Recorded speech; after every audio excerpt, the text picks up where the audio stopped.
Bienvenue au labo des CIP. Bonjour.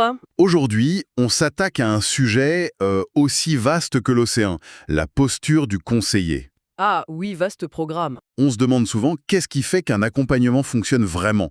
Ce n'est pas une science exacte, c'est sûr, mais il y a quand même quelques, disons, ingrédients secrets. Exactement. Et on va essayer d'explorer ça ensemble, la fameuse boîte à outils du CIP. Parfait. Ou du moins du CIP qui essaye de l'être. C'est déjà pas mal. On va parler communication bienveillante, éthique, et surtout comment ne pas devenir ni un briseur de rêves, ni un écumeur de nuages. J'adore ces expressions. Alors prêt à bricoler votre posture? C'est parti! Allez, commençons par les commencements. La discussion, l'échange. On pense tous savoir communiquer, mais en fait c'est un terrain miné. Il y a des pots de bananes partout. Ah ça oui. Et la première, la plus grosse, c'est le jugement. C'est le plus grand classique. Qu'il soit positif ou négatif d'ailleurs, un jugement, ça bloque l'échange. Oui, Ça peut être des critiques, des reproches, des comparaisons. En fait, la personne en face, elle se sent évaluée et hop, elle se referme comme une huître. c'est exactement ça. Rideau. Et puis il y a les fameuses étiquettes. On adore ça. Coller une étiquette fainéant sur quelqu'un juste parce qu'il ne va pas à notre rythme, c'est un peu rapide, non? C'est une généralisation excessive. Et c'est terrible parce que la personne se retrouve piégée dans cette image. Et ça la démotive complètement. L'accompagnement est bloqué. C'est clair. Et d'ailleurs, c'est la même chose pour soi-même.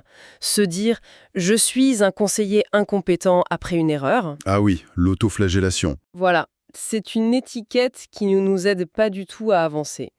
Et le dernier piège de cette partie, c'est de jouer les Sherlock Holmes. Ah ah, oui, tout interpréter. On cherche un sens caché partout, derrière chaque mot, chaque silence. C'est ça.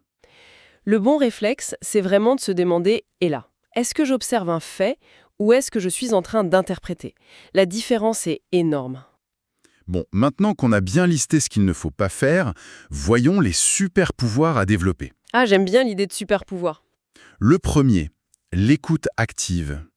Et ça ne veut pas juste dire ne pas couper la parole. Non, c'est bien plus que ça. L'écoute active, c'est écouter avec les oreilles et avec les yeux. C'est-à-dire, C'est-à-dire qu'on observe toute la communication non verbale, la voix qui trahit une émotion, même si les mots sont neutres, les mimiques du visage, un changement de posture, ah oui, même la démarche de la personne quand elle arrive. Tout ça, c'est une mine d'informations pour comprendre l'autre et s'adapter. c'est un peu comme être un détective, mais un détective bienveillant. C'est une bonne image, oui.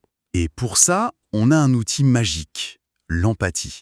Vraiment se mettre à la place de l'autre, sans jugement, pour comprendre sa vision du monde. Tout à fait. Et pour mener l'échange, il y a l'art du questionnement. C'est essentiel. On peut distinguer 4 grands types de questions. C'est comme 4 clés pour 4 serrures différentes. D'accord, alors, la première clé, Les questions ouvertes, celles qui commencent par comment, qu'est-ce que... pour lancer la discussion. Exactement. Comment envisagez-vous la suite, par exemple? Ça ouvre le dialogue. Ça invite au récit. Logique. La deuxième, j'imagine, ce sont les questions fermées. Oui. Elle, c'est pour obtenir une réponse précise. Serez-vous disponible mardi? Oui, non. C'est direct. Ça scelle un accord. Voilà. Troisième type, Les questions alternatives, c'est le petit coup de pouce pour la prise de décision. du genre, vous préférez mercredi ou jeudi? C'est ça, la réponse est toujours positive. Ça aide à avancer quand la personne hésite. C'est malin. Et la dernière clé alors, Ma préférée, les questions miroirs. les questions miroirs? Oui, on répète ce que la personne a dit, mais sous forme de question. Elle dit « c'était compliqué ». On répond « compliqué ?» Et ça marche?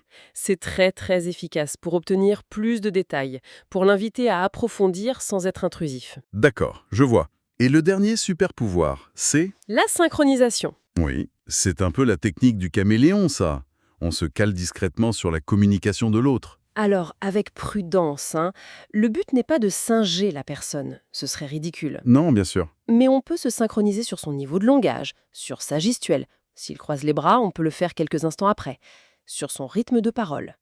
Sans s'en rendre compte, la personne se sent en confiance. Elle se sent sur la même longueur d'onde. C'est subtil. Très. Parlons maintenant des conversations un peu délicates. Celles où il faut aborder des sujets qui fâchent. Ah oui, Le fameux bénéficiaire qui arrive systématiquement en retard, par exemple. exactement. Comment on fait ça sans déclencher une guerre mondiale? Eh bien, il existe une méthode assez simple, en 4 étapes. O, S, B, D. OK. O comme observation. On décrit les faits, rien que les faits, de manière neutre.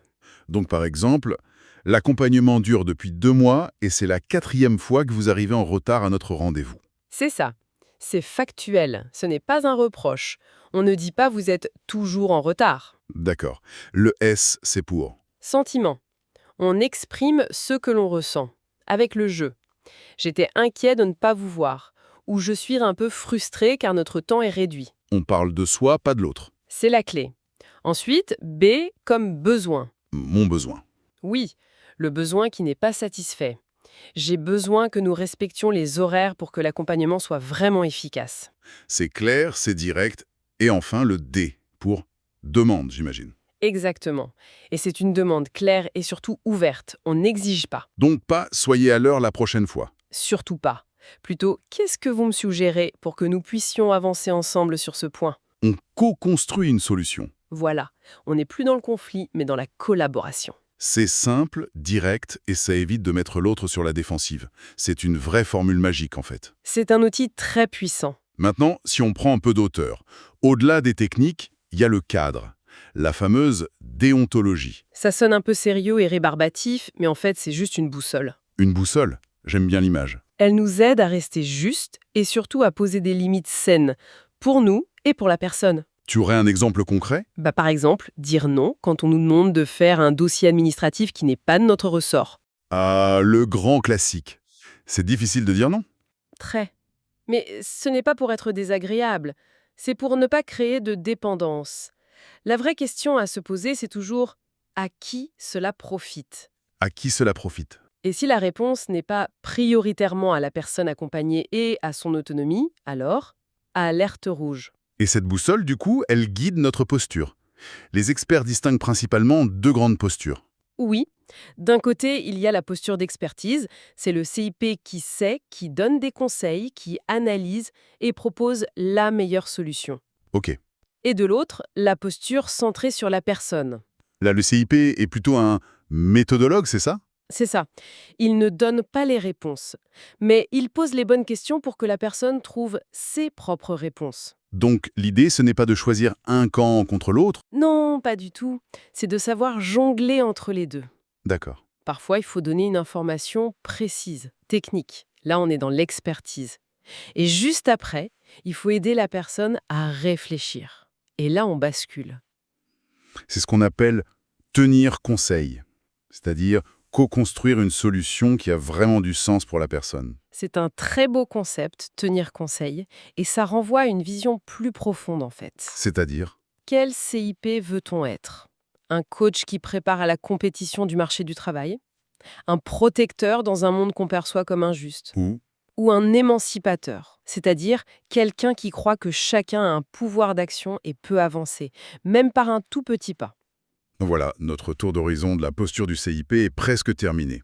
Ce qu'on retient, c'est que c'est un mélange subtil. Oui, un alliage. C'est ça. Un alliage de techniques de communication, d'une éthique solide comme le roc et d'une bonne conscience de soi. L'essentiel, je crois, c'est de se rappeler que notre rôle n'est pas de porter les gens, Non.